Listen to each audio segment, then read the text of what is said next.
Hello. Today, as mentioned last time, we will take some time to introduce Autism Funding. Autism Funding is available once you receive an autism diagnosis. If eligible, children under 6 years old receive $22,000 per year, and those aged 6 to 18 receive $6,000 per year as government support. Now, I will explain the procedure for applying for this autism funding. First, once you receive a diagnosis, you contact CYSN. CYSN is a department under MCFD, which stands for Children and Youth with Support Needs, and it is an organization that supports children under 18. You can find the contact information by searching the MCFD site, and I will show you briefly. First, if you search for Autism Funding on Google, it will appear as Autism Funding below. Then if you click on this link, it will show Apply for Funding here. Then if you click here and enter it, says to get a diagnosis. Next, it shows Contact Local CYSN Office as the second step. So if you click on this, it provides an introduction to the offices by region, such as Richmond,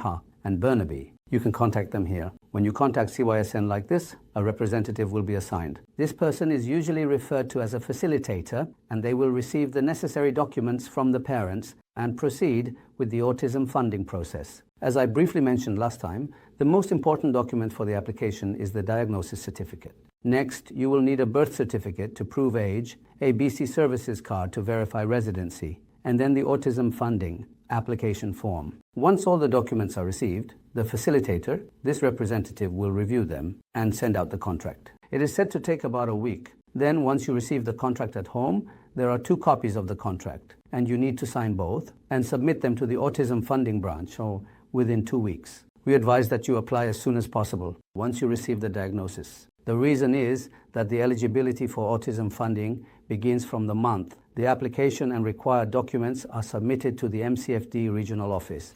So once you receive the autism funding, where can you use it? There is an introduction to eligible and ineligible expenses, but here we will mainly explain the eligible expenses. For ineligible expenses, you can refer to the parent handbook. First of all, for eligible expenses, there is a significant difference for those under 6 years old compared to those 6 and older, which is that the expenses can only be used with professionals registered in the RASP, the Registry of Autism Service Providers. So if you search for RASP, you will find a list of all the registered professionals. Parents can choose the therapist they want from this list, which typically includes BCBA, Board Certified Behavior Analysts, speech therapists, occupational therapists, and physical therapists. Once the child is 6 years or older, it is possible to use professionals who are not registered in the RASP. Additionally, the range of services that can be used becomes significantly broader. In simple terms, after school, you can do any program with anyone, so to speak. Therefore, you can hire a tutor,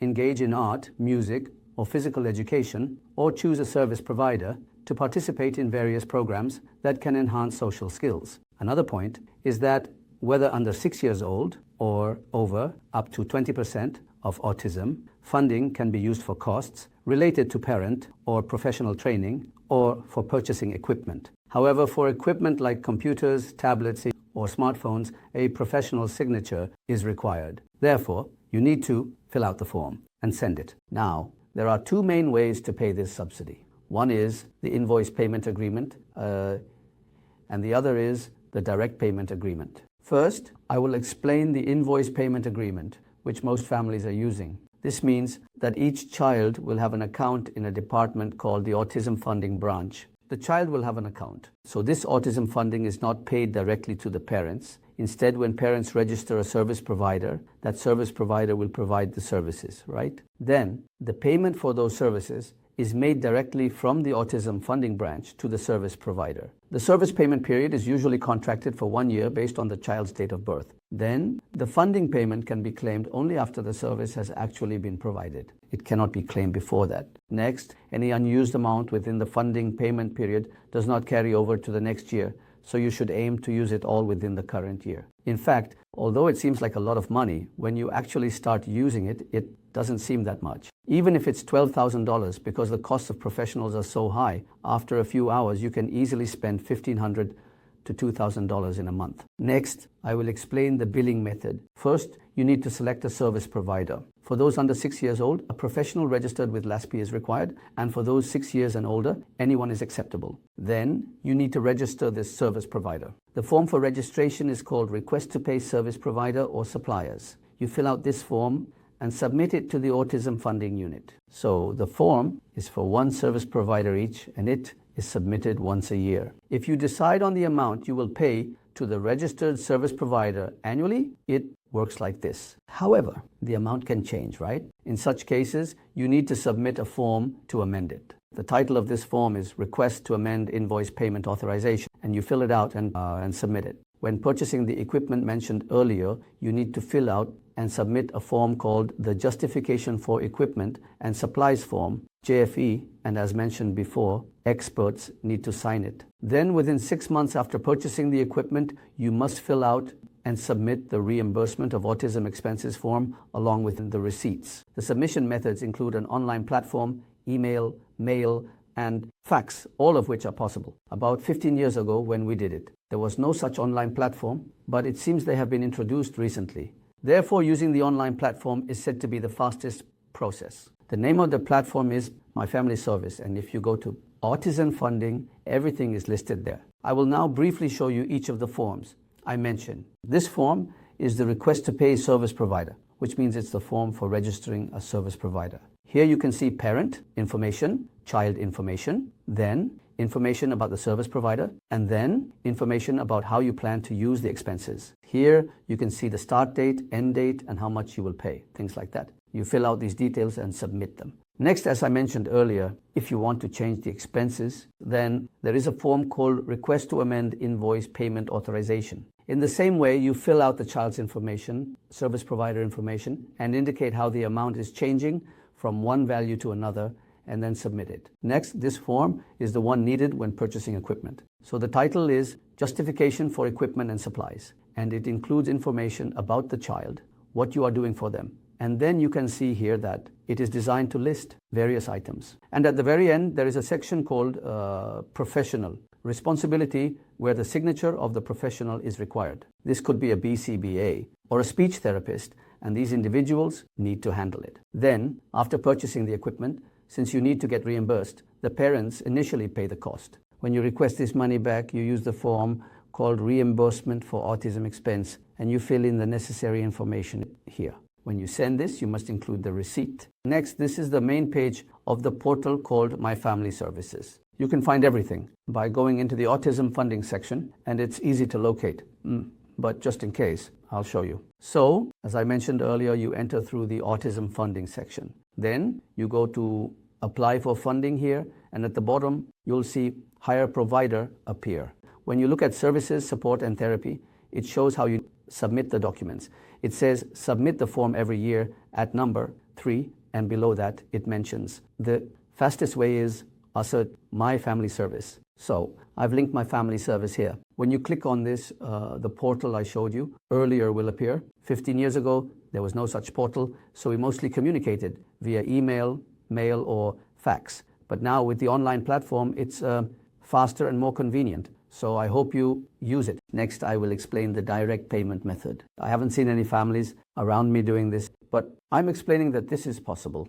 So it applies to children age 12 and older who have been diagnosed with autism. Basically, for about 2 years, you need to manage the invoice payment agreement well, and there should be no issues with it. Then the invoice payment period mentioned earlier must be completed, and you need to notify the Autism Funding branch 60 days before the completion or that you want to switch to a direct payment method. For more detailed information, please refer to the Parent Handbook, Autism Program Guide, as it contains further details for those who want more information. I have explained the basic usage and where it is used, but there are still people asking how best to use it. Although the basic usage will mainly follow the method I mentioned earlier, it would be good to carefully observe our children and think about various programs or ideas that suit us. So, for example, grouping the children together to do something. Was it in the last 12 videos? Overall, while explaining our Building a Happy Home video, I talked about the 5 directions for education or support.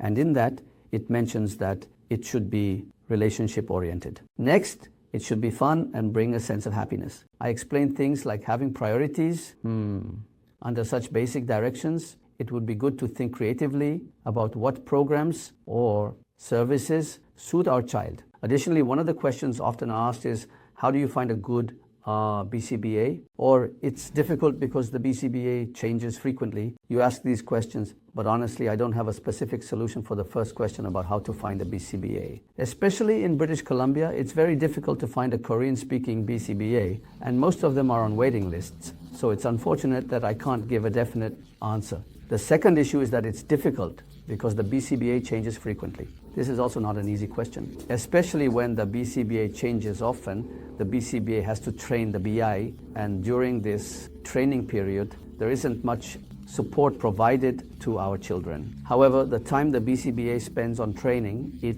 and the time the BI invests in it, they all require payment. So this aspect is indeed quite challenging. We can't do it at the moment, but in the future, if conditions allow, it would be great to create a program to train Korean-speaking BIs and build a pool of BIs. We have that hope, but we haven't started yet. The next question is there no funding like autism for children with Down syndrome? Someone asked this question, but unfortunately there is no funding similar to autism for Down syndrome yet.